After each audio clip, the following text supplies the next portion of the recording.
El peso muerto. Les voy a contar una historia que me ocurrió hace unos 5 años y que es la razón por la que dejé de conducir de noche por la Interestatal 10, especialmente en el tramo desértico que cruza el oeste de Texas. Mi nombre es Javier y en aquel entonces era trailero. Llevaba casi 15 años en el oficio, moviendo mercancía de costa a costa. Me enorgullecía de mi profesionalismo, de nunca haber tenido un accidente grave y de conocer cada curva y cada parada de camiones como la palma de mi mano. Era una noche de agosto, pegajosa y caliente, de esas en las que el asfalto parece sudar. Llevaba una carga de electrónicos desde Los Ángeles hasta Houston. Todo iba normal. La cabina de mi Kenworth era mi pequeño universo. El zumbido del motor, la radio country en un susurro y el suave resplandor del tablero de instrumentos. Estaba cansado, sí, pero era un cansancio familiar, de esos que se curan con un café fuerte, y la promesa de llegar a casa en un par de días para ver a mi esposa y a mi hija. El incidente comenzó de la forma más mundana posible. Pasada la medianoche, a unas 100 millas de El Paso, noté algo en el arcén. Al principio pensé que era un venado, pero al acercarme, vi que era una mujer. Estaba de pie, inmóvil, con un vestido blanco que parecía anacrónico, como de otra época. Lo realmente extraño era que no hacía señas, no pedía ayuda, solo estaba ahí, con la mirada perdida en la oscuridad del desierto. Mi primer instinto fue la cautela. He escuchado 1000 historias de bandidos que usan señuelos, pero algo en su postura, una especie de fragilidad desesperada, me hizo dudar. Pasé de largo, pero la imagen se quedó grabada en mi mente. Un par de millas más adelante, la culpa me carcomía. ¿Y si realmente necesitaba ayuda? ¿Y si su coche se había averiado y caminaba buscando una señal? Diablos, podría ser la esposa o la hija de alguien. Maldiciendo mi conciencia, di la vuelta en el siguiente retorno, un proceso largo y tedioso con un remolque de 53 pies. Cuando regresé al punto donde la había visto, ya no estaba. Sentí una mezcla de alivio y fastidio. Seguro alguien más la recogió, me dije a mí mismo, tratando de justificar mi estúpido desvío. Continué mi camino, pero la atmósfera en la cabina había cambiado. El silencio parecía más pesado, y cada sombra que proyectaban mis faros en los matorrales parecía una figura acechante. Fue entonces cuando lo sentí, un cambio sutil en el manejo del camión. Los que han manejado un vehículo pesado saben a lo que me refiero. Conoces tu carga, sientes su peso en cada aceleración, en cada frenada. Mi camión se sentía más pesado. No mucho, pero lo suficiente para notarlo. Al principio, lo atribuí al cansancio, a la paranoia. Te estás sugestionando, Javi, me repetía. Pero la sensación no desaparecía. De hecho, empeoraba. En las pendientes leves, el motor se forzaba más de lo normal. La temperatura del aceite subió un par de grados. Revisé los medidores una y otra vez. Todo parecía en orden, pero la sensación física era innegable. Era como si hubiera enganchado un segundo remolque fantasma. Entonces escuché el primer ruido, un golpe sordo, metálico, que venía del remolque. Sonó como si la carga se hubiera desplazado. Imposible. Yo mismo la había asegurado. Luego, otro golpe, y otro. Eran rítmicos, constantes. Boom, boom, boom. El corazón se me subió a la garganta. Apagué la radio. El único sonido era el motor y esos golpes infernales.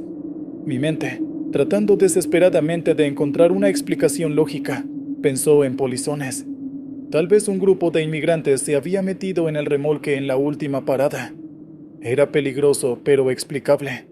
Conduje hasta la siguiente área de descanso, un lugar desolado con apenas un par de luces parpadeantes y un baño de ladrillo. Estacioné el camión lo más cerca que pude de una de las luces. Tomé mi linterna y una barra de hierro del asiento del copiloto. El aire de la noche era denso y olía a ozono, como si una tormenta se acercara. Me acerqué a la parte trasera del remolque. Los golpes se habían detenido en cuanto apagué el motor. El silencio era casi peor. Con manos temblorosas, quité el candado y levanté la pesada puerta. Apunté la linterna hacia adentro. La carga de electrónicos estaba exactamente como la había dejado, sujeta con las correas, inmóvil. No había nadie. Recorrí cada centímetro con el haz de luz. Nada. Solo cajas de televisores y computadoras. Un sudor frío me recorrió la espalda. Estaba a punto de cerrar la puerta, de convencerme de que todo había sido mi imaginación, cuando vi algo.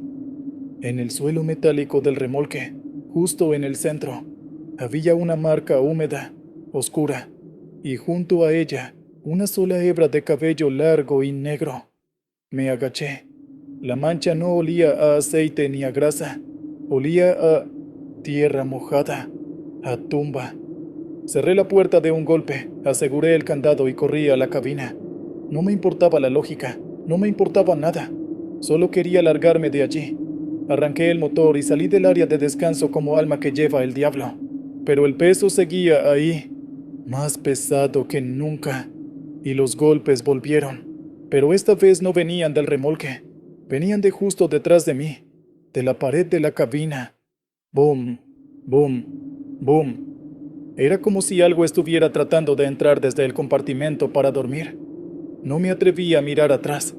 Conduje durante horas, con los nudillos blancos, los ojos fijos en la carretera y el sonido martilleando mis oídos y mi cordura. No paré hasta que los primeros rayos del sol pintaron el cielo de naranja y llegué a las afueras de San Antonio. En la parada de camiones más concurrida que encontré, me detuve. El sol brillaba. Otros camioneros desayunaban. El mundo era normal de nuevo. El peso había desaparecido. Los golpes se habían ido. Cuando entregué la carga en Houston, el tipo del almacén me llamó. «Oye, Javi, ¿qué diablos pasó aquí?», me preguntó. «¿De qué hablas?», le dije, el corazón encogido. «La carga está bien, pero el interior del remolque huele a flores podridas. Y tuvimos que limpiar un montón de tierra húmeda del suelo.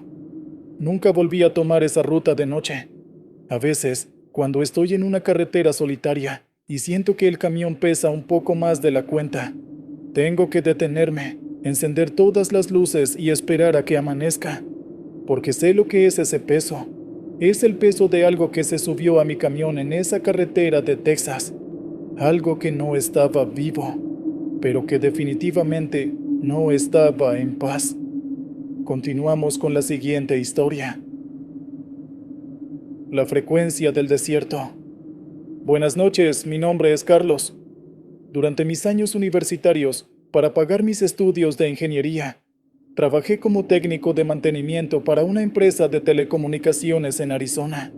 Mi trabajo consistía en conducir a antenas y repetidores remotos, a menudo en medio de la nada, para asegurarme de que todo funcionara correctamente.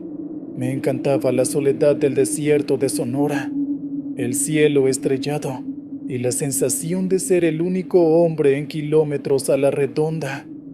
O al menos, eso creía.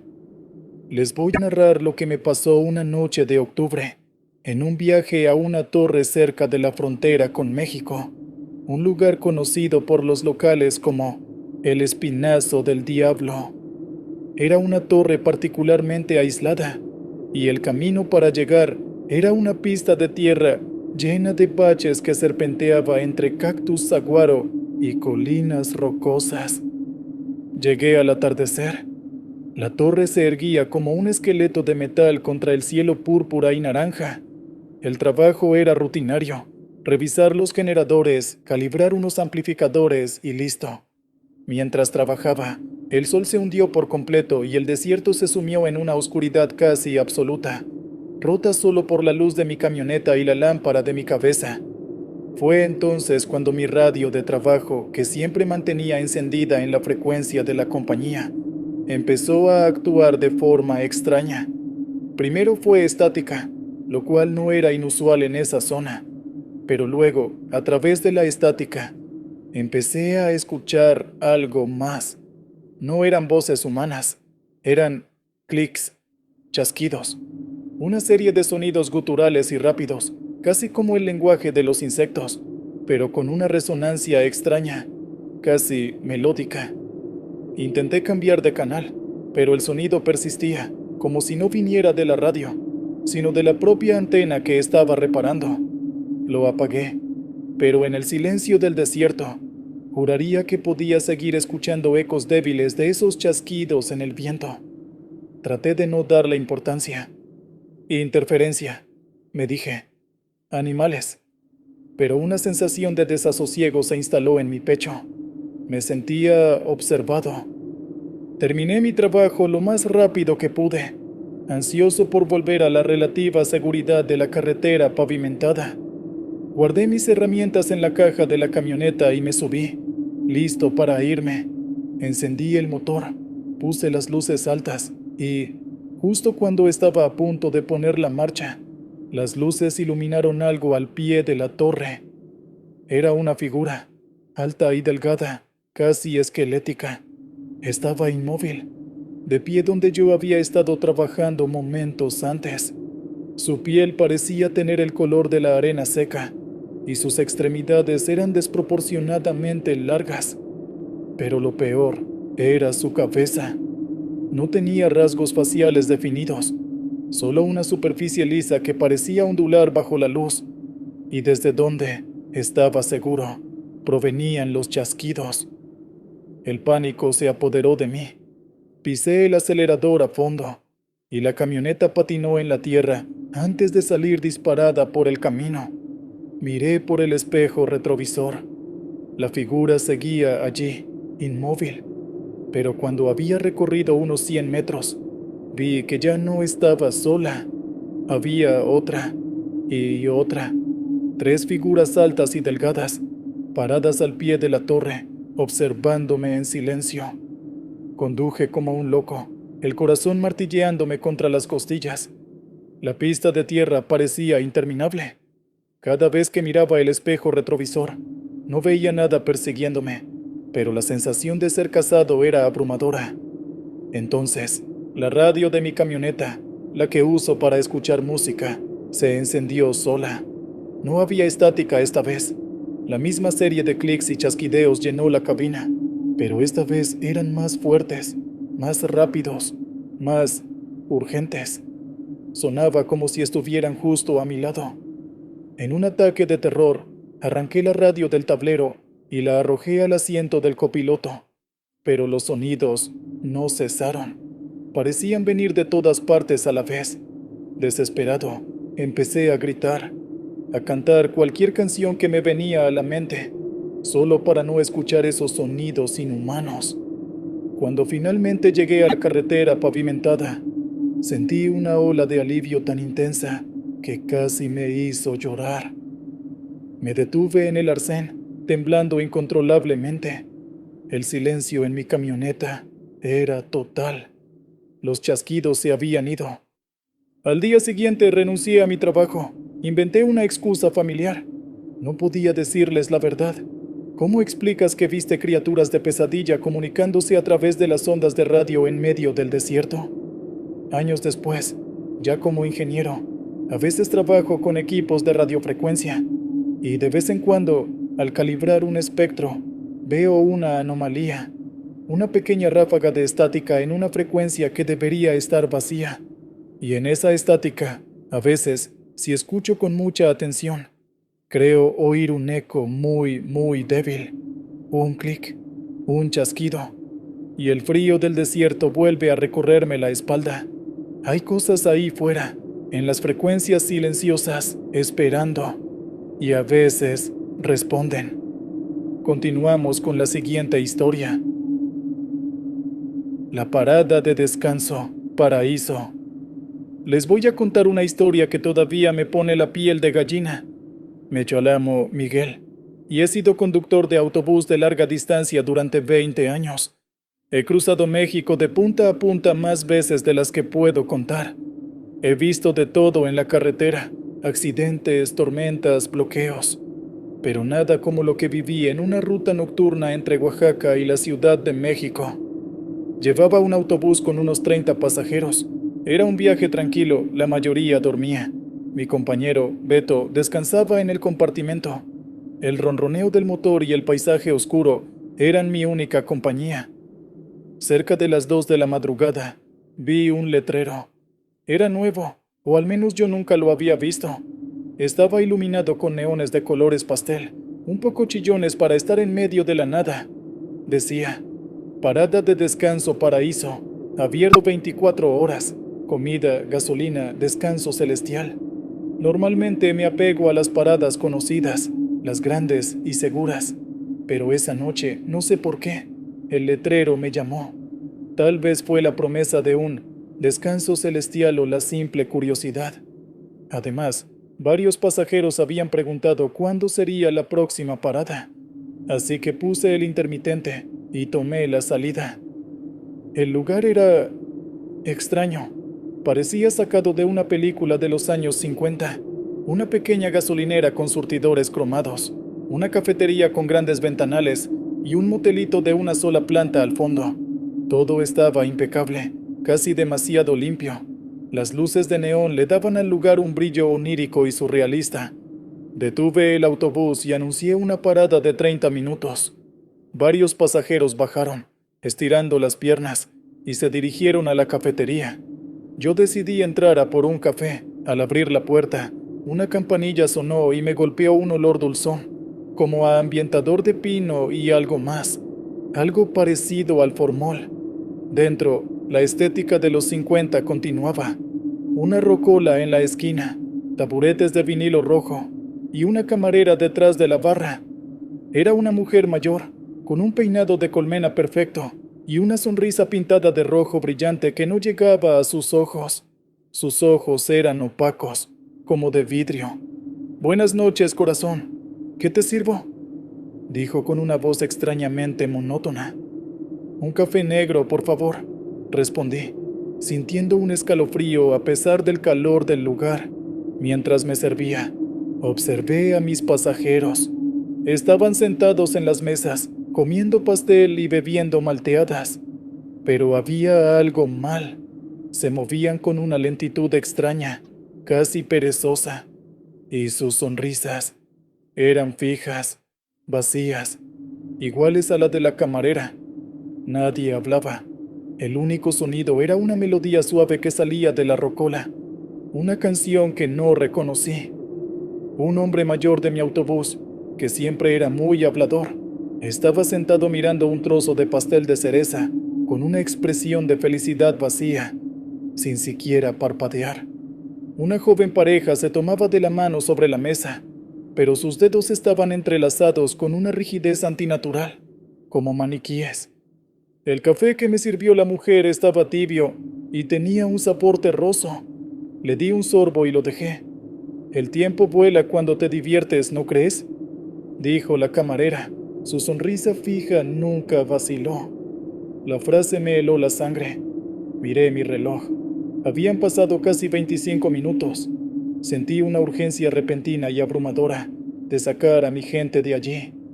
«Atención, pasajeros. 5 minutos para volver al autobús», grité, mi voz sonando demasiado alta en el silencio antinatural del lugar. Nadie reaccionó. Nadie me miró. Seguían con sus sonrisas vacías, atrapados en su paraíso particular. El pánico empezó a apoderarse de mí. Fui a la mesa del hombre mayor. «Señor, es hora de irnos». Lo toqué en el hombro. Estaba frío, frío y duro como la piedra. Grité. Corrí de mesa en mesa, sacudiendo a mis pasajeros. Eran como estatuas de cera, cálidas al tacto pero rígidas e inertes. Sus ojos seguían abiertos, fijos en la nada. La camarera detrás de la barra soltó una risita suave y ahogada. «Se están tomando su descanso celestial, conductor. Les gusta tanto que no quieren irse. Nunca se van». Detrás de ella, en la pared, vi una colección de fotografías Polaroid. Eran docenas, conductores, familias, viajeros solitarios, todos con las mismas sonrisas vacías y los ojos vidriosos. En un clavo vacío había una nota que decía: reservado para el conductor. Salí corriendo de la cafetería, gritando a Beto que despertara. Él salió del compartimento, somnoliento, y le grité que arrancara el autobús. Los pasajeros, dijo confundido. No hay pasajeros, Beto, arranca. Mientras el autobús se ponía en marcha, miré hacia la cafetería. En la ventana estaban todos mis pasajeros de pie, y junto a ellos la camarera. Estaban todos alineados, hombro con hombro, con sus sonrisas rojas y sus ojos muertos, despidiéndose con la mano en un gesto lento y sincronizado. Nunca volvimos a ver ese letrero ni esa parada de descanso. Cuando llegamos a la terminal de la Ciudad de México, tuve que informar de la desaparición de 30 personas. Nadie me creyó. Me despidieron, me investigaron, me trataron como a un loco o un asesino. Beto corroboró mi historia, y a él también lo arruinaron. A veces, por la noche, cuando cierro los ojos, todavía huelo ese aroma dulzón a pino y formol. Y veo esas sonrisas. Sé que mis pasajeros encontraron su descanso celestial. Y sé que hay un clavo en esa pared, esperando una foto que, por la gracia de Dios, nunca llegó a tomarse. Continuamos con la siguiente historia. El espejo en la niebla. Lo que voy a narrarles me sucedió en la autopista 5 de California, en el tramo que atraviesa el Valle Central, conocido como el Tule Fog. Para los que no son de aquí, es una niebla de invierno tan densa que te sientes como si estuvieras nadando en leche. Mi nombre es Frank y transportaba productos agrícolas. Esa noche llevaba una carga de almendras de Bakersfield a Sacramento. Era una noche de enero, y la niebla era la peor que había visto en años. La visibilidad era de apenas unos metros. Conducir en esas condiciones es un ejercicio de fe y tensión. Vas a 15 millas por hora, siguiendo las tenues luces traseras del que va delante, rezando para que no frene de golpe. La monotonía era hipnótica, el zumbido del motor, el silbido del viento y el blanco infinito que lo envolvía todo. Después de un par de horas, la carretera se vació. No veía a nadie delante ni detrás. Estaba solo en un mundo sin forma. Fue entonces cuando la vi a un lado de la carretera. No era una persona ni un coche, era un espejo de cuerpo entero, de esos antiguos con un marco de madera ornamentado. Estaba simplemente ahí, apoyado en el guardarraíl, en medio de la nada. Mi primer pensamiento fue que se le había caído a alguien de una camioneta de mudanzas. Era peligroso. Alguien podría chocar contra él. Pasé de largo, pero la imagen era tan absurda, tan fuera de lugar, que se me quedó grabada. Un espejo en medio de una autopista fantasma. Un par de millas más adelante, algo me hizo mirar por mi espejo retrovisor derecho, y mi corazón dio un vuelco. El espejo de la carretera estaba en mi espejo, no como un reflejo de algo que había pasado, sino como si estuviera justo al lado de mi remolque, flotando en la niebla y moviéndose a la misma velocidad que yo. Parpadeé, sacudí la cabeza. Es un reflejo, Frank. La niebla te está jugando una mala pasada. Pero no importaba cómo ajustar a mi propio espejo. La imagen del otro espejo seguía ahí, nítida y clara en su marco de madera oscura. Y lo más aterrador era que no reflejaba nada. No reflejaba la niebla, ni la carretera, ni mi camión. Solo mostraba una oscuridad vacía, como un agujero negro. Intenté acelerar, pero la imagen se mantenía pegada a mi flanco. Intenté frenar, y también lo hacía. Estaba sincronizado conmigo. El pánico empezó a subirme por la garganta. ¿Qué era aquello? ¿Una alucinación? Decidí que tenía que parar, que tenía que enfrentarme a esto, fuera lo que fuera. Vi una salida de emergencia, y me detuve lentamente en el arcén, con las luces de emergencia parpadeando inútilmente en la espesa niebla. Apagué el motor. El silencio era total. Miré de nuevo mi espejo retrovisor. La imagen del espejo con marco de madera seguía ahí. Respiré hondo, abrí la puerta de la cabina y bajé. El aire era frío y húmedo. Di la vuelta al camión, esperando ver el objeto físico flotando junto a mi remolque. Pero no había nada, solo mi camión y la niebla impenetrable. Sentí un alivio momentáneo, pensando que después de todo, había sido una alucinación. Pero cuando volví a la cabina y miré el espejo retrovisor, la imagen seguía allí. Era una ilusión óptica confinada al reflejo. Y entonces, la cosa empeoró. La oscuridad dentro del espejo enmarcado empezó a cambiar. Una forma comenzó a tomar cuerpo en su interior. Al principio era borrosa, pero poco a poco se fue definiendo. Era una figura sentada en un camión, una figura que se parecía a mí, pero no era yo. Era una versión distorsionada y grotesca. Su rostro estaba demacrado, con los ojos hundidos en cuencas oscuras. Su boca estaba torcida en una mueca de agonía. Llevaba mi misma ropa, mi gorra de béisbol, pero estaban rasgadas y sucias. La cabina en la que estaba sentado era la mía, pero destrozada, con el parabrisas roto y el metal retorcido. Estaba viendo el reflejo de un accidente, mi accidente. La figura en el espejo levantó lentamente una mano, y vi que sus dedos estaban rotos, doblados en ángulos imposibles, y me señaló, directamente a mí. Su boca se abrió, pero no salió ningún sonido, solo un grito silencioso y eterno. Grité y aparté la vista del espejo retrovisor. Arranqué el motor y salí disparado, sin importarme la niebla ni el peligro. Conduje con la cabeza girada, sin atreverme a mirar ninguno de mis espejos. Usaba las ventanillas laterales para mantenerme en el carril, con el corazón a punto de estallar. No sé cuánto tiempo conduje así, pero cuando la niebla finalmente comenzó a disiparse con las primeras luces del alba, me atreví a mirar. La imagen se había ido. Mis espejos solo reflejaban la carretera normal y el cielo gris. Llegué a Sacramento temblando. Cuando me bajé del camión, noté algo. El espejo retrovisor del lado derecho, el que había mostrado la visión, estaba helado al tacto, cubierto de una fina capa de escarcha, a pesar de que la temperatura no era bajo cero.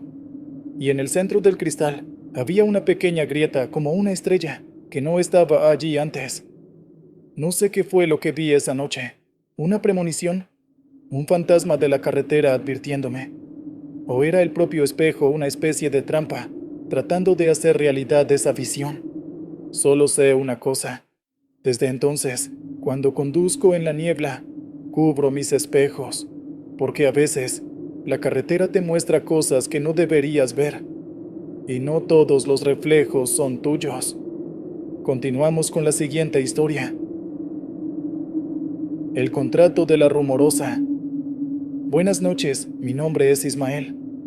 Toda mi vida he sido transportista de carga pesada, cruzando la frontera, llevando y trayendo mercancía entre México y Estados Unidos. Conozco casi todas las carreteras peligrosas, pero ninguna se compara con la rumorosa en Baja California. Esa carretera es una leyenda por sí misma. Curvas que desafían a la muerte, vientos que pueden volcar un tráiler y precipicios que te quitan el aliento. Pero no son las curvas lo que la hace temible, son las historias. La que les voy a contar sucedió un invierno, hace ya varios años. Llevaba una carga especial, una que me pagaban el triple de lo normal. El cliente era un tipo elegante, de esos que usan trajes caros y relojes que valen más que mi camión. Me citó en un almacén en Tecate. La carga era un solo contenedor, sellado y sin marcas. No hagas preguntas, Ismael, me dijo, entregándome un fajo de billetes. Solo llévalo a este punto exacto antes del amanecer. Me dio unas coordenadas GPS que marcaban un lugar en medio de la nada, en el corazón de la rumorosa. La tarea era simple, pero inquietante. Aceptar fue mi primer error. Comencé el ascenso de la rumorosa al anochecer. La carretera estaba casi desierta. El viento aullaba como un animal herido entre las formaciones rocosas que le dan nombre a la sierra. A medida que subía, sentí que la temperatura dentro de la cabina bajaba de forma antinatural. La calefacción estaba al máximo, pero un frío gélido me calaba los huesos. Luego, la radio empezó a fallar. Se apagaba y encendía sola, y entre las estaciones escuchaba susurros, frases cortas, ahogadas, en un idioma que no entendía. Parecían antiguas, guturales. A mitad de camino, en una de las curvas más cerradas, vi a un hombre parado en el arcén. Llevaba ropa de ranchero, antigua y gastada. Hacía un frío que pelaba, pero él no parecía notarlo. Su rostro era un mapa de arrugas, y sus ojos eran completamente negros, sin iris ni pupila. Al pasar a su lado, levantó una mano y señaló mi remolque. Luego, dibujó una lenta sonrisa en su cara. El corazón me latía con fuerza. Todos los cuentos de fantasmas de la Rumorosa volvieron a mi mente. El trailero que se aparece, los niños en la curva. Pero esto se sentía diferente, más antiguo, más malévolo. Llegué a las coordenadas que me habían dado. Era un pequeño mirador de tierra, alejado de la carretera principal, con vistas a un cañón profundo y oscuro. No había nadie. Apagué el motor y esperé. El silencio era total. Ni siquiera el viento soplaba ya. Era un silencio expectante. De repente, escuché un golpe en la puerta del contenedor. Toc, toc, toc. 3 golpes secos, desde adentro. Me quedé helado. Mi contrato era llevar un contenedor sellado, no transportar a una persona. Grité: ¿Quién anda ahí? El único sonido fue otro golpe, más fuerte esta vez, y luego un arañazo. Un sonido metálico y lento, como si unas uñas largas rasparan el interior de acero del contenedor. El terror se apoderó de mí. Quería arrancar el camión y largarme, pero la imagen del hombre del traje caro y su advertencia me detuvieron. Antes del amanecer, había dicho. Las horas pasaron como una tortura. Los sonidos desde el contenedor continuaban. Golpes, arañazos y a veces un quejido bajo y gutural que no parecía humano. Justo cuando el primer indicio de luz apareció en el horizonte, tiñendo de gris las cumbres de las montañas, vi unas luces que se acercaban por el camino de tierra. No era un coche, eran varias personas, caminando. Llevaban túnicas oscuras con capuchas que ocultaban sus rostros. Se movían en un silencio sepulcral. Se detuvieron a unos metros de mi camión, formando un semicírculo. Uno de ellos, evidentemente el líder, se adelantó. No podía ver su cara, solo la oscuridad bajo la capucha. Levantó un brazo y me hizo una seña para que bajara. Temiendo por mi vida, obedecí. Con piernas temblorosas, me acerqué a la parte trasera del remolque. El líder me entregó una palanca. Su mano, al rozar la mía, estaba fría como el hielo. «¡Ábrelo!», dijo. Su voz era el mismo susurro que había escuchado en la radio. «Pero está sellado», balbuceé. «El sello es para los vivos», respondió. «Tú has cumplido tu parte del contrato. Ahora completa la entrega». Con un miedo que nunca he vuelto a sentir, rompí el sello y, con la ayuda de la palanca, abrí las pesadas puertas del contenedor. No había nada dentro, o al menos, nada que se pudiera ver, pero una ráfaga de aire helado salió del interior, un aire que olía a tierra antigua, a polvo de huesos y a desesperación. El olor era tan abrumador que me hizo retroceder y vomitar. Las figuras encapuchadas se inclinaron en una reverencia hacia la puerta abierta del contenedor, y desde la oscuridad interior escuché una voz clara y profunda que habló en esa lengua antigua. Las figuras respondieron al unísono. No era una conversación, era un ritual. El líder se giró hacia mí. «El antiguo ha sido transportado. El pacto se renueva. Puedes irte». No necesité que me lo dijera 2 veces. Corrí a la cabina, arranqué el motor y salí de allí sin mirar atrás. Mientras me incorporaba a la carretera principal, eché un último vistazo por el espejo. Las figuras encapuchadas se estaban llevando el contenedor vacío, cargándolo a hombros hacia el borde del cañón. Recibí el resto de mi pago por transferencia al día siguiente. Nunca volví a saber del hombre del traje.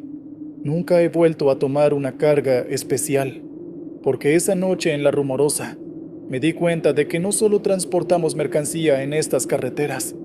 A veces, sin saberlo, somos los mensajeros de horrores tan antiguos que ni siquiera tienen nombre. Y yo, por un fajo de billetes, le hice el favor a la oscuridad. Es un contrato que sé, en el fondo de mi alma, que todavía no ha terminado de pagarse. Continuamos con la siguiente historia. El sonido de los huesos secos. Buenas noches, me llamo Samuel y soy geólogo. O lo era. Ahora solo conduzco. Mi trabajo me llevaba a los lugares más remotos de Nuevo México, buscando yacimientos de minerales. Pasaba semanas enteras solo, con mi Land Rover, mis mapas y el silencio del desierto. Me gustaba, o eso creía. Lo que les voy a contar es la razón por la que ahora no soporto el silencio. Estaba explorando una zona árida al oeste de Roswell, un lugar que ni siquiera aparecía en los mapas detallados. Era una extensión de tierra agrietada y matorrales secos, salpicada de extrañas formaciones de roca que parecían huesos blanqueados por el sol. La leyenda local decía que era Tierra Mala, un lugar donde los apaches no entraban. Yo, como hombre de ciencia, me reía de esas cosas. Una tarde, mientras recogía muestras, el motor de mi Land Rover se paró en seco, sin avisar, sin toser. Simplemente murió. No soy mecánico, pero sé lo básico, y no pude encontrar nada malo. La batería estaba bien, tenía gasolina, estaba muerto, y mi radio satelital, mi único vínculo con el mundo, también no tenía señal. No me asusté al principio, estaba preparado para este tipo de cosas. Tenía agua, comida y un saco de dormir. Decidí esperar al día siguiente y, si el coche no arrancaba, empezaría a caminar hacia la carretera más cercana, a unas 30 millas al sur. Cuando la noche cayó, el frío se apoderó del desierto.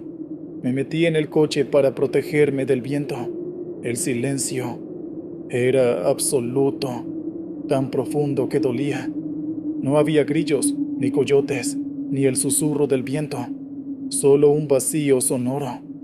Fue entonces cuando lo escuché por primera vez. Era un sonido sutil, casi imperceptible, un crujido, como el de ramas secas rompiéndose bajo un pie. Crujido, pausa, crujido. Me asomé por la ventanilla. La luna llena bañaba el paisaje con una luz plateada, haciendo que las formaciones rocosas parecieran aún más esqueléticas. No vi nada. El sonido se detuvo. Pensé que era un animal, a pesar del silencio antinatural. Una hora después, el sonido volvió, pero esta vez más cerca. Crujido, crujido. Era rítmico y venía de varias direcciones a la vez, rodeándome. Agarré mi linterna de alta potencia y la encendí, barriendo el paisaje con su haz de luz. Nada, solo rocas y matorrales. Pero en cuanto apagaba la linterna, los crujidos volvían, siempre un poco más cerca. Era un juego horrible. La luz los mantenía a raya, pero no podía mantenerla encendida toda la noche sin agotar las pilas. Pasé las siguientes horas en un estado de terror paranoico, encendiendo y apagando la linterna, escuchando cómo el círculo invisible de crujidos se cerraba a mi alrededor. Intenté racionalizarlo. Es el sonido de las rocas enfriándose y contrayéndose, me decía mi mente científica, pero mi instinto primario gritaba que algo estaba ahí fuera, cazándome. Cerca de las 3 de la mañana, cometí el error de quedarme dormido, agotado por el miedo. Me despertó un golpe en el techo del coche. ¡Bang! Me senté de golpe con el corazón en la boca. Luego otro golpe en la ventanilla del conductor. ¡Bang! Miré y no vi nada. Pero entonces, un arañazo recorrió el metal de la puerta. Un sonido largo y chirriante, como de piedra afilada contra el acero. Encendí la linterna y la apunté hacia la ventanilla. Y lo vi. Por una fracción de segundo, Antes de que se desvaneciera en la oscuridad, vi una mano, o algo que parecía una mano. Era larga, con dedos como ramas secas y nudosas, y su piel era del color y la textura de la tierra agrietada. No tenía uñas, sino trozos afilados de obsidiana incrustados en las puntas de los dedos. Grité y me encogí en el asiento, apuntando la linterna a todas las ventanillas. Los golpes y arañazos venían de todas partes ahora. El coche se mecía ligeramente, como si varias cosas estuvieran empujándolo, probando su resistencia. Y entonces, junto con los crujidos y los golpes, llegó otro sonido, un susurro bajo y seco, como el de hojas secas arrastradas por el viento, pero formaba palabras, o algo parecido a palabras. Eran sonidos guturales, chasquidos de la lengua, un lenguaje hecho de la propia aridez del desierto. Y en ese lenguaje horrible, pude distinguir una palabra que se repetía una y otra vez. Una palabra que entendí no con mis oídos, sino con mi alma. Hambre. Pasé el resto de la noche acurrucado en el suelo del coche, llorando y rezando, mientras mi refugio metálico era asaltado por seres invisibles, cuyo único rastro era el sonido de huesos secos y un hambre antigua. Cuando los primeros rayos de sol tocaron el horizonte, el asalto cesó. De repente todo quedó en silencio. Esperé una hora más, temblando, hasta que el sol estuvo alto en el cielo. Finalmente me atreví a salir. El Land Rover estaba cubierto de arañazos profundos que habían llegado hasta el metal.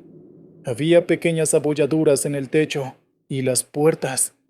Y alrededor del coche, en el polvo, había huellas. No eran de animal ni de humano. Eran impresiones extrañas, de 3 dedos largos y un talón hendido, como las de un pájaro monstruoso.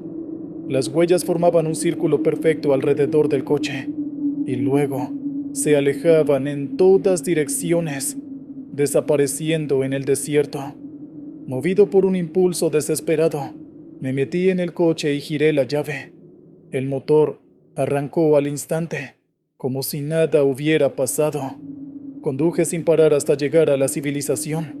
Vendí el coche, dejé mi trabajo y me mudé a una ciudad ruidosa. No puedo soportar el silencio, porque en el silencio a veces empiezo a escuchar un eco, un crujido muy leve, y sé que las cosas hechas de tierra y hambre todavía están ahí fuera, en las tierras malas, esperando a que el próximo viajero se quede varado, esperando a que el sol se ponga. Continuamos con la siguiente historia. El pasajero de la culpa. Les voy a contar algo que no le he contado a nadie, ni a mi esposa, ni a mi terapeuta. Mi nombre es Tomás, y soy paramédico. He trabajado en ambulancias durante casi una década en las carreteras rurales de Oklahoma. He visto cosas terribles, pero las manejas. Te vuelves insensible, te enfocas en el trabajo, pero hay llamadas que se quedan contigo. Y una de ellas nunca me ha dejado. Hace unos 3 años, tuvimos una llamada en una noche lluviosa y miserable. Un accidente en la carretera 33. Un solo vehículo contra un árbol. Cuando llegamos, la escena era mala. Un coche destrozado y dentro, una mujer joven. Estaba atrapada y gravemente herida. Su nombre era Sara. Lo leí en su licencia mientras mi compañero intentaba estabilizarla. Tenía poco más de 20 años. Hicimos todo lo que pudimos. Trabajamos frenéticamente bajo la lluvia torrencial, con las luces de la ambulancia pintando la escena de rojo y azul. Pero sus heridas eran demasiado graves. Murió en la parte de atrás de mi ambulancia, a medio camino del hospital. Justo antes de irse, me agarró la mano. Sus ojos, llenos de miedo y confusión, se clavaron en los míos. «No quiero estar sola», susurró. Y luego se fue. Fue un caso duro, pero como dije, ves muchos. La archivé. La guardé en la caja mental donde pongo todas las cosas que no puedo arreglar. Unas semanas después, estaba conduciendo a casa después de un turno de 24 horas. Estaba agotado. Era la misma carretera 33, cerca del lugar del accidente de Sara. La noche estaba despejada, pero sentí un frío repentino en el coche. La radio, que estaba sintonizada en una estación de noticias, de repente emitió una ráfaga de estática y se quedó en silencio. Entonces la escuché. Una voz suave, casi un susurro, desde el asiento trasero. Falta mucho. Mi corazón se detuvo. Miré por el espejo retrovisor. No había nadie. El asiento trasero estaba vacío. Debo estar más cansado de lo que pensaba, me dije, frotándome los ojos. Continué conduciendo, con el pulso acelerado. Unos minutos después, la voz de nuevo. Más clara esta vez. Tengo frío. Era una voz de mujer, una voz joven, y había algo terriblemente familiar en ella. Frené en seco en el arcén, con el corazón martilleándome en el pecho. Me giré y encendí la luz interior. El asiento trasero estaba vacío, pero en el cuero del asiento había una pequeña mancha húmeda, como si alguien hubiera estado sentado allí, y el aire olía débilmente a lluvia y a sangre. Salí del coche, asustado. Di una vuelta alrededor, miré debajo. Nada. Volví a entrar, y el olor y la sensación de presencia habían desaparecido. Me convencí de que el agotamiento y el trauma me estaban jugando una mala pasada, pero siguió ocurriendo. No todas las noches, pero sí de vez en cuando, siempre que estaba solo en el coche, especialmente en noches largas y cansadas. La voz siempre venía del asiento trasero. A veces preguntaba si faltaba mucho, otras veces decía que tenía frío. Una noche susurró: «Me dijiste que todo iría bien». Esa frase casi me hace salirme de la carretera. Empecé a tenerle miedo a mi propio coche. Tomaba rutas diferentes, ponía la música a todo volumen para no escuchar. Pero a veces, a través de la música más alta, el susurro se filtraba: «No quiero estar sola». El punto de quiebre llegó hace un año. Estaba respondiendo a una llamada, conduciendo la ambulancia a toda velocidad por una carretera oscura. Mi compañero estaba en la parte de atrás, preparando el equipo. Yo estaba concentrado en la carretera, cuando sentí una mano fría en mi hombro. Me congelé. Sabía que mi compañero estaba en la parte de atrás, asegurado. No podía ser él. «Por favor», susurró la voz de Sara justo en mi oído. «Date prisa». Giré la cabeza instintivamente. No había nadie, pero en el reflejo de la ventanilla lateral, la vi por una fracción de segundo. Estaba sentada en el asiento del copiloto, con el pelo mojado por la lluvia, la ropa rota y los mismos ojos asustados que vi antes de que muriera. Grité y di un volantazo. La ambulancia se salió de la carretera y se estrelló contra una zanja. Mi compañero y yo salimos con heridas leves, pero la ambulancia quedó destrozada. Nadie entendió por qué me desvié. Dije que un ciervo se había cruzado. No podía decir la verdad. Desde esa noche ya no viaja en el asiento trasero. Ahora se sienta a mi lado. No siempre, pero a menudo. No la veo, pero la siento. Siento el frío. Huelo la lluvia. Y a veces, cuando estoy en un semáforo en rojo o en un tramo solitario de la carretera, escucho su susurro. Ya no habla mucho. Solo repite la misma frase una y otra vez. No quiero estar sola. He aprendido a vivir con ello. No respondo. No reacciono. Simplemente aprieto el volante y sigo conduciendo. Creo que sé lo que es. Es mi culpa, mi trauma, que ha tomado forma. Es el fantasma de la promesa que no pude cumplir. Ella estaba sola cuando murió, y ahora quiere asegurarse de que yo nunca lo esté. Y les digo una cosa, no hay nada más aterrador que nunca estar verdaderamente solo. Continuamos con la siguiente historia. La carga que respira. Buenas noches, mi nombre es Arturo. He sido camionero independiente por más de 30 años, principalmente en el corredor del Medio Oeste, lo que algunos llaman el Tornado Alley. He transportado de todo, desde ganado hasta piezas de maquinaria pesada. Me considero un hombre práctico, con los pies en la tierra. No creo en fantasmas ni en ovnis, o al menos, no creía. Esta historia ocurrió en un viaje a través de Nebraska, en la Interestatal 80. Era un verano sofocante, el aire tan pesado que podías masticarlo. Tenía una carga inusual. El cliente era una corporación biomédica de la que nunca había oído hablar. El manifiesto de carga era deliberadamente vago. Espécimen biológico para investigación. Contenido en soporte vital. Refrigerado. No abrir bajo ninguna circunstancia. El remolque era especial. Un frigorífico de última generación con su propio generador y monitores en la cabina que me mostraban la temperatura y la humedad. La temperatura tenía que mantenerse exactamente a 3 grados Celsius. Ni uno más, ni uno menos. La paga era astronómica, suficiente para un buen enganche de una casa nueva. Acepté sin pensarlo 2 veces. El viaje comenzó con normalidad. La carretera era una línea recta e interminable a través de campos de maíz. El zumbido del motor del frigorífico era un compañero constante, pero en la segunda noche noté algo extraño en los monitores de la cabina. La temperatura seguía estable, pero otro sensor, uno que no reconocí, etiquetado como actividad biomasa, empezó a mostrar lecturas. Eran pulsos lentos y rítmicos, como un latido del corazón, un latido muy, muy lento, uno cada 10 segundos. BIP, 10 segundos de silencio. BIP. Llamé al número de contacto que me dieron. Un hombre con una voz sin emociones me respondió.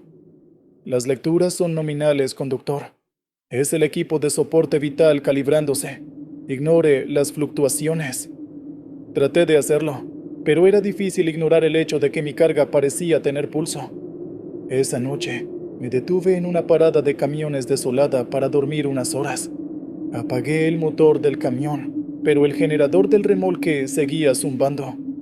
Mientras intentaba dormir en la litera de la cabina, empecé a sentir una vibración muy leve, que subía por el chasis del camión. Coincidía perfectamente con los pulsos en el monitor. Zoom, silencio. Zoom. Era como si todo el remolque se contrajera ligeramente con cada latido. Me bajé del camión, sintiendo una mezcla de curiosidad y pavor. Me acerqué al remolque frigorífico. El aire a su alrededor era gélido. Puse una mano en la pared metálica.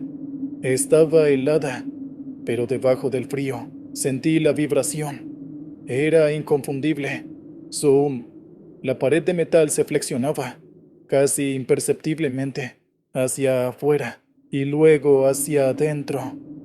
Mi carga estaba respirando. Un sudor frío me recorrió la espalda a pesar del calor de la noche. ¿Qué diablos estaba transportando? ¿Un animal? ¿Una ballena? No, la carga no era tan pesada. Era algo más, algo desconocido. Volví a la cabina y cerré las puertas con seguro. Pasé el resto de la noche en vela, escuchando a mi remolque respirar. Al amanecer, estaba de vuelta en la carretera, conduciendo más rápido de lo debido, desesperado por entregar esa cosa y olvidarme de ella. Pero la cosa en la parte de atrás parecía tener otros planes. Los pulsos en el monitor empezaron a acelerarse. Bip, bip, bip. La temperatura en el interior del remolque comenzó a subir. 4 grados, 5 grados. Sonó una alarma en mi cabina.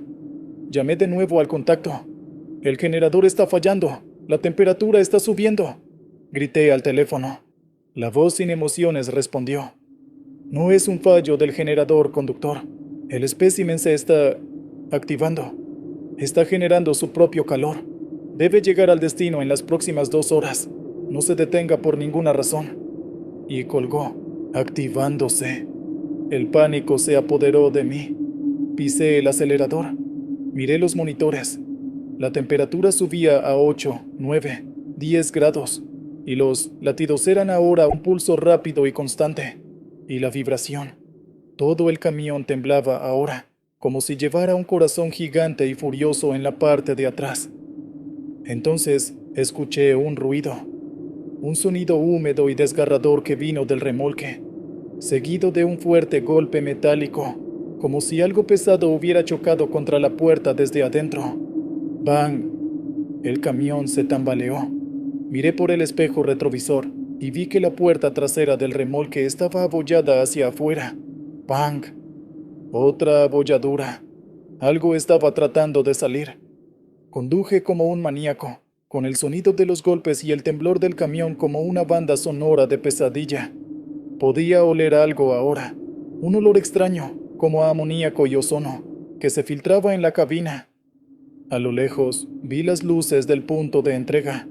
No era una ciudad, era un complejo sin ventanas en medio de un campo de maíz, rodeado por una alta valla electrificada. Cuando llegué a la puerta, se abrió automáticamente. Hombres armados, vestidos con trajes de protección biológica, me rodearon y me hicieron señas para que me detuviera en un gran hangar. En cuanto apagué el motor, me sacaron a rastras de la cabina. «¡Aléjese del vehículo! ¡Váyase ahora!», me gritó uno de ellos. Me empujaron hacia una puerta mientras otros rodeaban el remolque con armas extrañas que zumbaban con energía. Mientras me sacaban del hangar, eché un último vistazo. La puerta del remolque estaba cediendo, doblándose hacia afuera. De una de las grietas vi que se filtraba una luz bioluminiscente de color verdoso y una especie de tentáculo gelatinoso. Me pagaron. Me hicieron firmar un acuerdo de confidencialidad que amenazaba con cosas peores que la cárcel si hablaba, y me dejaron en la carretera más cercana.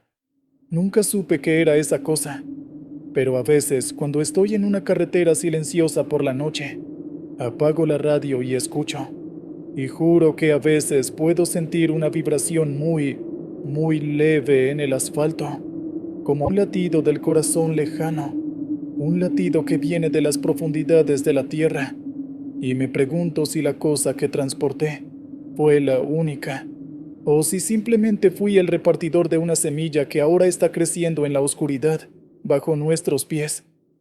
Continuamos. El muñeco de trapo. Soy enfermero. Mi nombre es Rodrigo. Hace unos años trabajé para una ONG que llevaba suministros médicos a comunidades remotas en la sierra de Oaxaca. Un trabajo gratificante, pero que te pone en caminos que la mayoría de la gente evita. Caminos conocidos por sus leyendas de brujería y nahuales. Siempre fui un escéptico, un hombre de ciencia. Una noche, la sierra decidió ponerme a prueba. Conducía una vieja ambulancia reconvertida en furgoneta de carga. El camino era una cinta de lodo y piedra, flanqueada por una vegetación tan densa que parecía que te iba a tragar. Llovía a cántaros. De repente, sentí un golpe seco en el lateral de la furgoneta. No fue un golpe fuerte, más como si alguien hubiera arrojado algo. Frené y bajé, la lluvia empapándome al instante. Revisé el vehículo.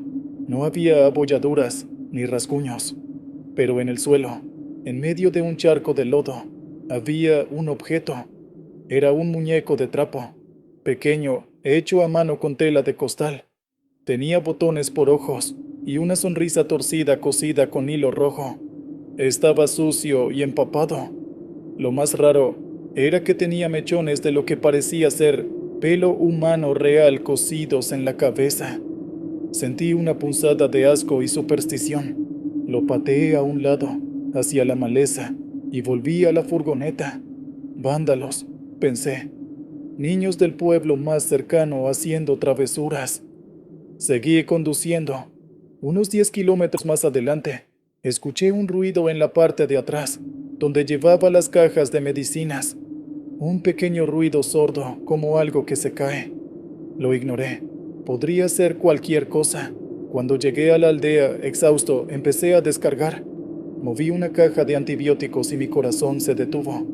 Allí, sentado sobre una caja de gasas, estaba el muñeco de trapo, sucio, goteando agua de lluvia y lodo sobre mis suministros, con sus ojos de botón fijos en mí. Era imposible. Lo había pateado al monte. Las puertas traseras estaban cerradas con llave. Nadie podría haberlo metido.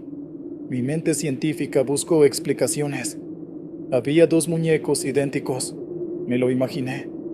Lo tomé con la punta de los dedos, sintiendo un escalofrío al tocar la tela húmeda. Lo llevé lejos de la aldea, a un barranco, y lo arrojé con todas mis fuerzas. Lo vi caer en la oscuridad. Esa noche dormí en la clínica del pueblo. Tuve pesadillas horribles. Soñé con una sonrisa de hilo rojo y ojos de botón que me observaban desde el rincón de la habitación. Me desperté sudando frío, con la sensación de no estar solo. A la mañana siguiente me preparé para el viaje de regreso. Abrí la puerta del copiloto para poner mi mochila y grité. Sentado en el asiento, como si me estuviera esperando, estaba el muñeco. Esta vez no estaba sucio. Estaba limpio y seco, y la sonrisa de hilo rojo parecía más ancha. No lo pensé. Arranqué. Salí del pueblo como alma que lleva el diablo. Conduje durante horas, sintiendo la presencia de esa cosa a mi lado. Finalmente, paré en una gasolinera. Compré un bidón de gasolina. Llevé el muñeco a un terreno baldío. Lo rocié y le prendí fuego. Ardió, pero no como la tela debería arder. El humo era negro y espeso, y olía a pelo quemado. Y mientras las llamas lo consumían, juraría que escuché un chillido agudo y fino, como el de una rata. No he vuelto a la sierra. Dejé ese trabajo. La ciencia no puede explicar lo que pasó. No sé si era una maldición, una advertencia o algo peor, pero a veces, cuando me miro en el espejo, me parece que mis propias sonrisas se tuerce un poco, como si estuviera cosida con hilo rojo. Continuamos con la siguiente historia. El camión que no estaba allí. Me llamo Sofía. Esta historia no es de hace mucho, solo un par de años. Me mudaba de Austin a Los Ángeles por un trabajo nuevo. En lugar de enviar mis cosas, decidí hacer la mudanza yo misma. Alquilé un pequeño camión U-Haul y me lancé a la carretera. La Interestatal 10 es un tramo largo y solitario, especialmente de noche en el oeste de Texas. Para evitar el calor, decidí conducir de noche. El paisaje era una vasta oscuridad, solo interrumpida por las luces de mi camión y algún que otro tráiler. Alrededor de las 3 de la mañana, en algún lugar entre Fort Stockton y El Paso, noté unos faros en mi espejo retrovisor. Estaban lejos, pero se acercaban rápido. Era una vieja camioneta pick-up, de esas cuadradas de los años 80, toda oxidada y destartalada. Me rebasó y siguió adelante, normal, pero unos 20 minutos después la volví a ver en mi espejo, acercándose desde atrás. De nuevo, me rebasó y desapareció. Qué raro, pensé. Quizás paró y yo no me di cuenta.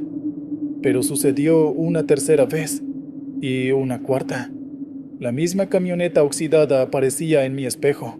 Me adelantaba a gran velocidad y se perdía en la noche, solo para reaparecer kilómetros más tarde, de nuevo detrás de mí.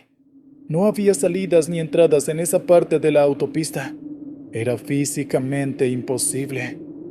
Empecé a sentir pánico. Intenté acelerar, pero el U-Haul era lento. La pick-up se acercó de nuevo, esta vez quedándose en el carril de al lado, a mi misma altura. Miré por la ventana del copiloto.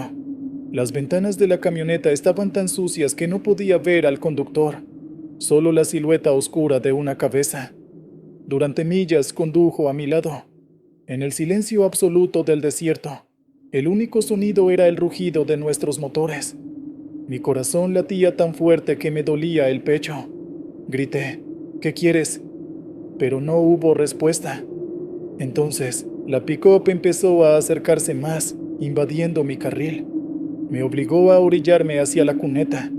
Toqué el claxon frenéticamente. Fue entonces cuando la camioneta se emparejó completamente con mi ventana, a escasos centímetros. Me armé de valor y miré. El asiento del conductor estaba vacío. No había nadie al volante. El volante estaba inmóvil. La camioneta se movía a 120 kilómetros por hora sin conductor. Grité, un grito ahogado y sin aire. En ese momento, la pick-up giró bruscamente, cruzando delante de mí, y se salió de la carretera, precipitándose hacia la oscuridad del desierto.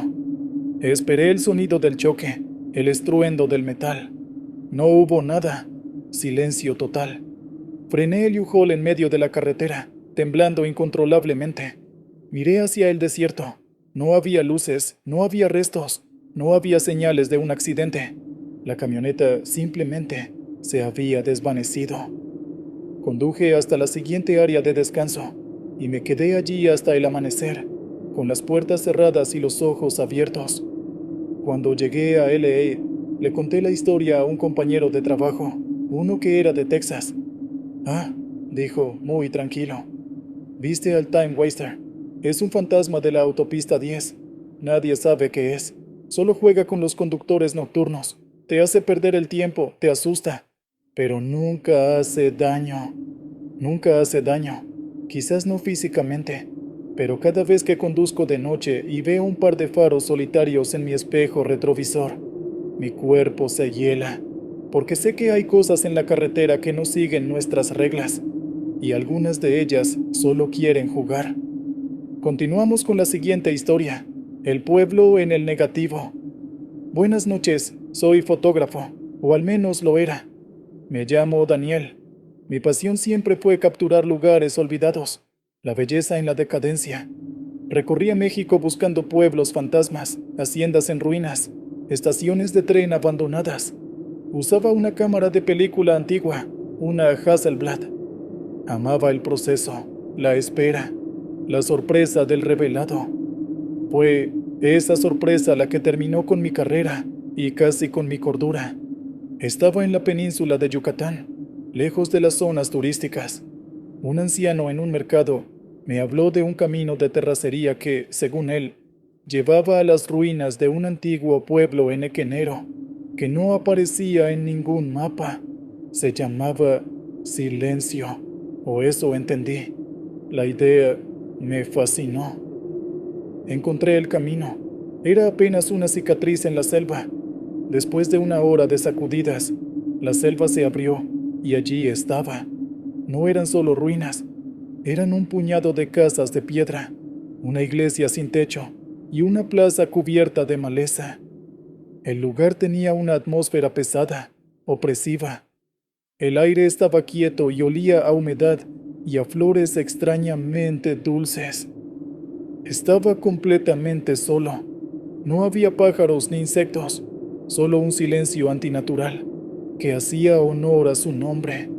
Pasé la tarde entera allí tomando fotos. La luz era perfecta. Capturé las fachadas agrietadas, las puertas desvencijadas, el interior vacío de la iglesia. En ningún momento vi a otra persona, ni sentí nada más que la soledad del lugar. Regresé a Mérida esa noche y, con una emoción casi infantil, revelé los rollos de película en el cuarto oscuro de mi hotel. Fue entonces cuando mi mundo se vino abajo. En la primera foto, la de la plaza, no estaba vacía. Había gente, figuras borrosas, como si se hubieran movido durante la exposición. Pero estaban allí. Hombres con sombreros de paja, mujeres con vestidos largos.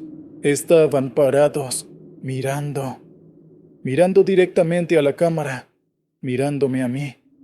Mi pulso se aceleró. Fui a la siguiente foto, la de la fachada de una casa. En la ventana oscura, donde yo solo había visto negrura, había el rostro de una niña pálida, con ojos grandes y oscuros, mirándome. Una por una revisé cada fotografía. Todas estaban pobladas. En el interior de la iglesia, docenas de figuras fantasmales llenaban las bancas inexistentes, todas con sus cabezas giradas hacia mí. En la calle principal, una procesión de espectros caminaba en mi dirección. No estaban en el pueblo cuando yo estuve allí. Eran invisibles a mis ojos, pero no a la emulsión química de la película. Presa del pánico, amontoné los negativos y las fotos, los metí en una bolsa y los guardé. Quería quemarlos, pero una parte de mí, la parte masoquista del artista, no me dejó. Esa noche no pude dormir. Me senté en mi cama, con la luz encendida. Alrededor de las 3 de la mañana, escuché un ruido afuera de mi puerta, un rasguño suave, seguido de un golpeteo. Contuve la respiración. Miré por la mirilla. Al otro lado, en el pasillo del hotel, Estaba la niña de la fotografía, pálida, con su vestido antiguo y sus ojos negros y vacíos. No estaba mirando la puerta, estaba mirando directamente a la mirilla. Estaba mirándome a los ojos. Levantó una mano lentamente y volvió a golpear. Abandoné todo. Dejé mi equipo, mi ropa, todo. Salí por la ventana del baño que daba a un techo trasero. Corrí y no paré hasta que estuve en la estación de autobuses. Tomé el primer autobús que salía de la península. Nunca he vuelto a tomar una fotografía. Vendí mi Hasselblad. A veces sueño con ese pueblo. Sueño con el revelado, con las figuras que aparecen en el papel. Y a veces, cuando estoy en un lugar silencioso, me parece oler esas flores dulces y siento en la nuca la mirada fija de alguien que no puedo ver, porque aprendí la lección más aterradora de todas. Hay lugares que no quieren ser recordados, y si los fotografías, puede que decidan seguirte a casa. Continuamos. Luces bajo la niebla. Les voy a contar una historia que sigo sin poder sacarme de la cabeza. Soy Martín, trailero desde hace 15 años, y aquella noche llevaba un cargamento de autopartes por la libre Durango-Mazatlán. Era marzo, pero una neblina densa bajó de las montañas, justo cuando pasaba el tramo conocido como la Sierra de los Espantos. Había escuchado historias, claro, pero las tomaba como simple folclore de carretera. Al principio todo fue normal, luz alta, música bajita y la ruta casi vacía. Entonces vi algo raro, una hilera de luces rojas parpadeando en el arcén, como bengalas de auxilio. Reduje la velocidad y me orillé, convencido de que alguien necesitaba ayuda. Pero cuando bajé con mi linterna, no había coche, ni rastro de accidente, solo las bengalas flotando a unos centímetros del suelo. Intenté racionalizar, tal vez humo, tal vez reflejos, hasta que las luces se apartaron del camino y se internaron entre los pinos, formando un sendero titilante. La curiosidad venció al sentido común. Caminé unos metros y la neblina pareció cerrarse detrás de mí, absorbiendo los ruidos del motor. De pronto escuché un zumbido bajo, como un enjambre distante, y sentí un olor metálico, a óxido húmedo. Las luces dejaron de flotar. Comenzaron a girar alrededor de mí, cada vez más rápido, como si midieran mi tamaño. Me dio vértigo y regresé a la cabina tambaleando. Pero al intentar arrancar, el tablero se apagó por completo. Cada bengala, si es que lo eran, se pegó al parabrisas, iluminando el interior con un resplandor rojizo que latía al ritmo de mi corazón. Grité, golpeé el volante, recé. Entonces, igual de repentino, las luces se deslizaron hacia atrás, alineándose otra vez sobre la orilla del asfalto y perdiéndose entre la neblina. El motor encendió sin problemas. No quise mirar el retrovisor mientras escapaba de ese tramo. Presentía que algo me seguiría. Cuando llegué al retén en el salto, el guardia notó mi cara y me preguntó si también había visto las señales que flotan. Asentí incapaz de articular palabra. Él se santiguó y me dijo: si te detienes, te marcan y ya no regresas igual. Aún siento que los ojos me arden cuando recuerdo aquel resplandor rojo. Nunca supe qué eran esas luces, pero desde aquella noche conduzco con las ventanillas cerradas y, si veo destellos en la niebla, acelero sin mirar atrás. Continuamos con la siguiente historia. El pasajero de la Interestatal. Buenas noches, mi nombre es Sara y soy conductora de tráiler de costa a costa en Estados Unidos. La última vez que crucé la I-10 por el desierto de Nuevo México, cargaba frutas para Florida. Era de madrugada cuando divisé a un hombre haciendo señas con el pulgar levantado.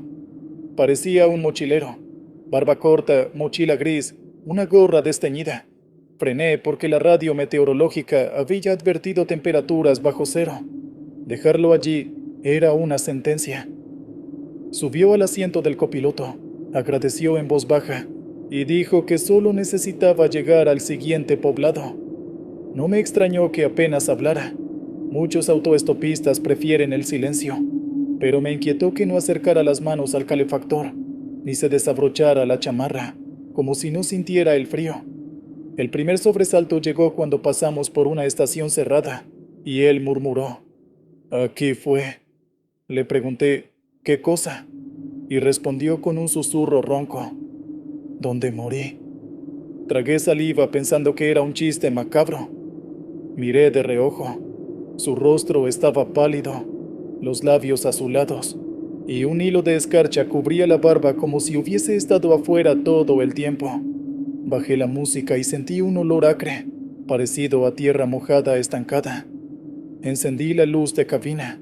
El asiento del pasajero estaba vacío. Frené en seco. Salí con la linterna y no vi huellas alrededor. La puerta seguía cerrada. Minutos después retomé la marcha temblando. El tacómetro empezaba a normalizarse cuando oí un golpe seco detrás. Revisé los espejos. Nadie. Pero una mancha de humedad se dibujaba poco a poco sobre el cristal de la ventana, formando la palabra: «Vuelve». No podía. Conduje hasta el pueblo de Deming sin parar. En la estación de servicio, el dependiente apuntó a la parte trasera de mi tráiler.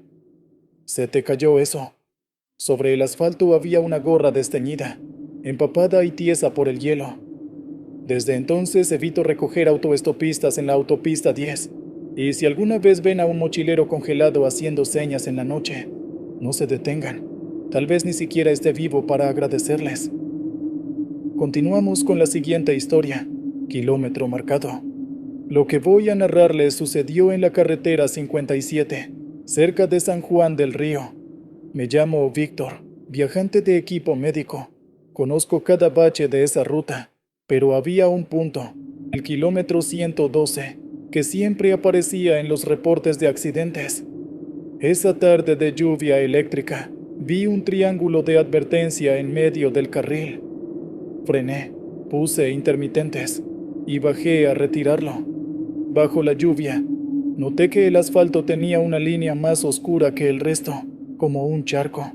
Solo que no era agua, era aceite espeso y rojo, con reflejos cobrizos. Regresé corriendo al auto. Las llantas patinaron y me quedé atrapado en esa sustancia viscosa. El parabrisas comenzó a empañarse desde afuera, y entre el vapor se delinearon dedos, como si alguien estuviera apoyado del otro lado. El vaho formó una silueta infantil, la cabeza pegada al vidrio y ojos vacíos. Intenté retroceder, pero el motor chilló y se apagó.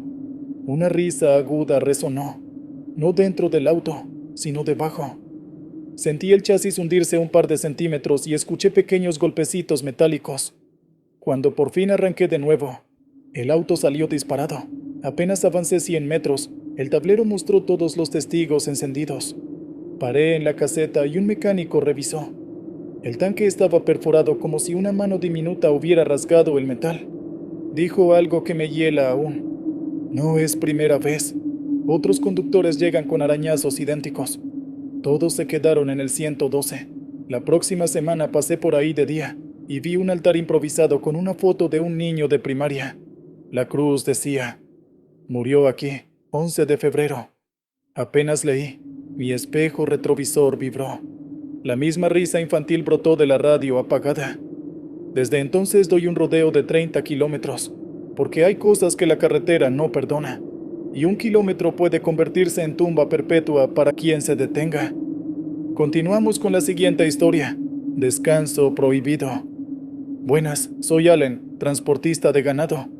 En la autopista Q70 de Utah hay un área de descanso llamada Ghost Rock View. Me encantaba detenerme por la vista, hasta la noche que estuve completamente solo. Tomé café en la mesa de picnic mientras el viento silbaba entre los cañones. Al regresar a la cabina, escuché pasos detrás de mí. Cuando giré, vi un hombre alto vestido con uniforme de servicio de carreteras, chaleco fosforescente incluido. Me dijo con voz grave: «No puede quedarse aquí después de medianoche». Le respondí que solo estiraría las piernas y me iría. Él señaló el letrero de normas.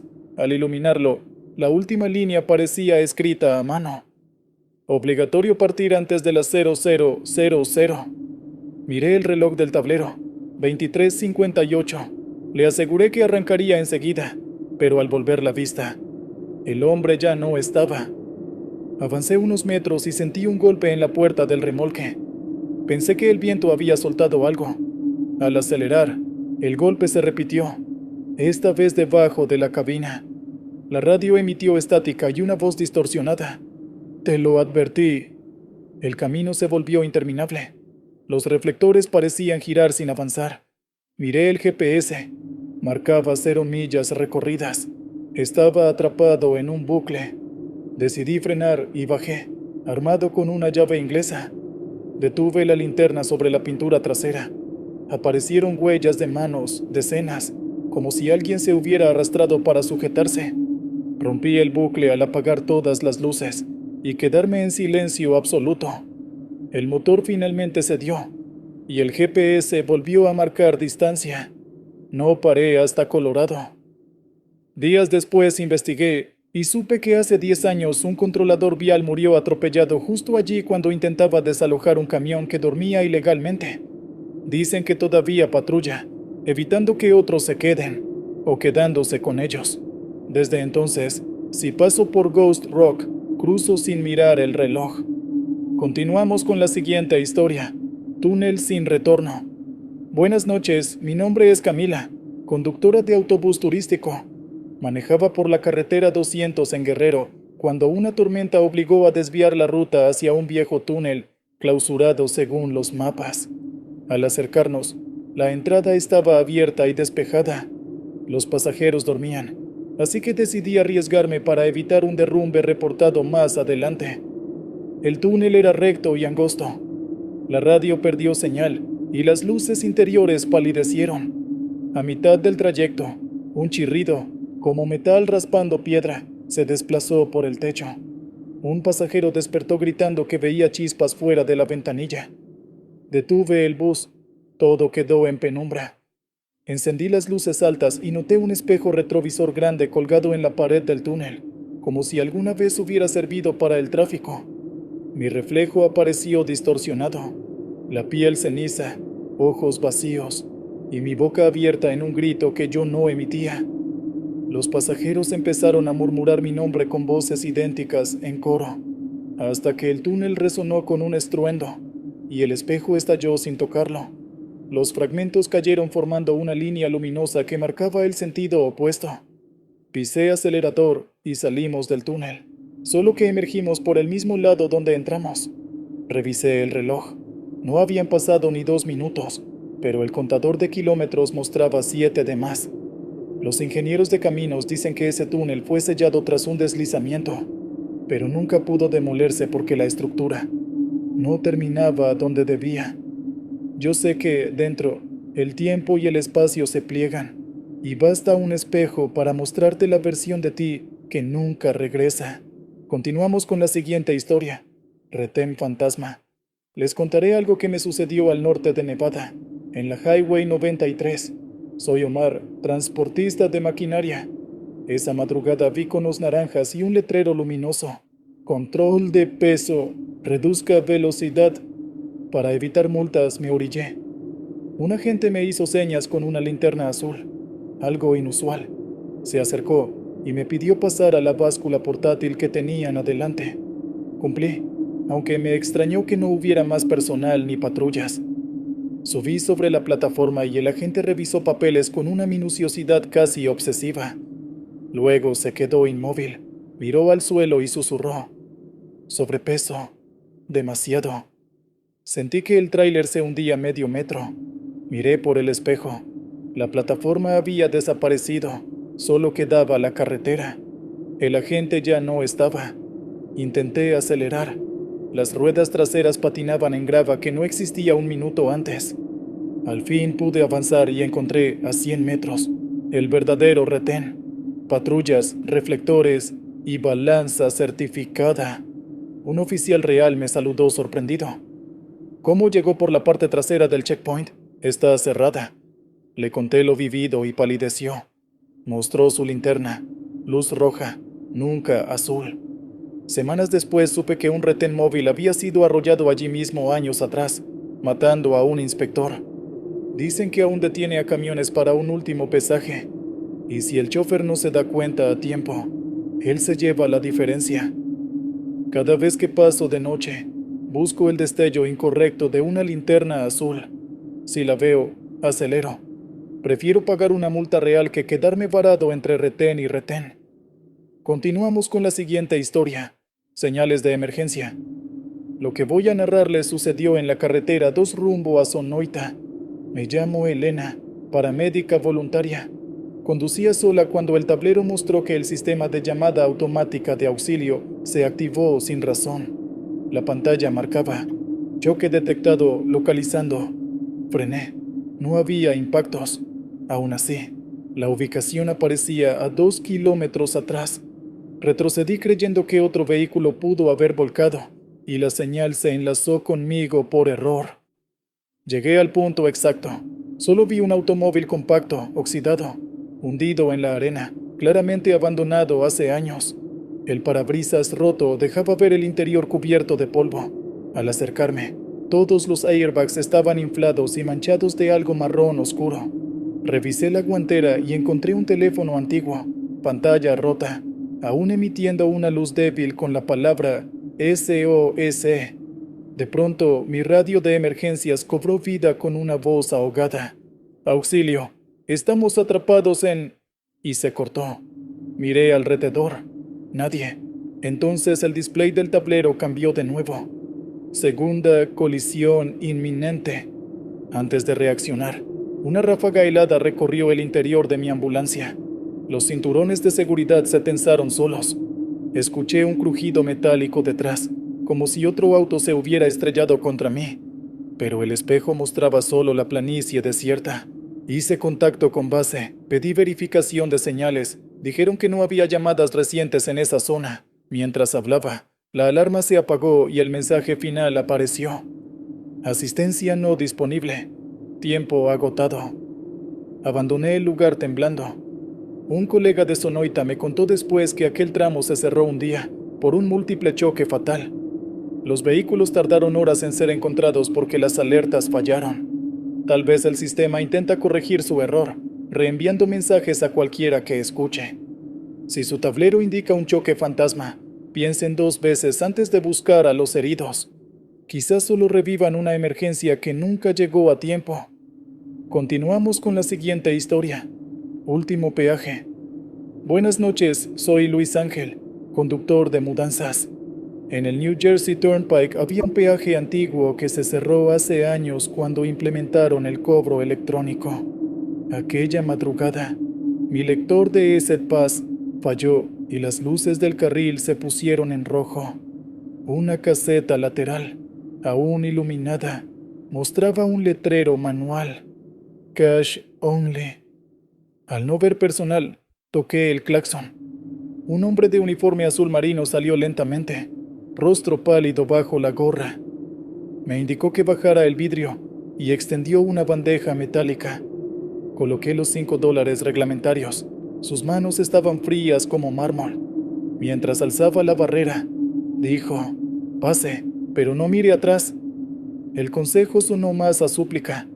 Avancé, y cuando el camión quedó completamente del otro lado, el espejo retrovisor reflejó la caseta colapsando sobre sí misma, como papel que arde sin fuego. Frené por reflejo. Inmediatamente recordé su advertencia y aceleré sin verificar. En la siguiente área de servicio conté el efectivo. Tenía 6 billetes, no 5. El que sobraba era un $1 plateado impreso en 1955, rígido como cartón. Un empleado de la cafetería, al verlo, palideció. Es un recuerdo de la tragedia. Aquella caseta se incendió en el 77. Murieron 3 cobradores, uno nunca identificado. Dicen que a ciertos conductores todavía les cobra. Guardé el billete bajo el asiento. A veces, cuando paso un peaje electrónico y la alarma rechaza mi pase, escucho un golpeteo metálico en la bandeja ausente, reclamando un pago que ya entregué. Y nunca miro por el espejo. Temo ver la caseta ardiendo otra vez, o al cobrador desconocido esperando su vuelto.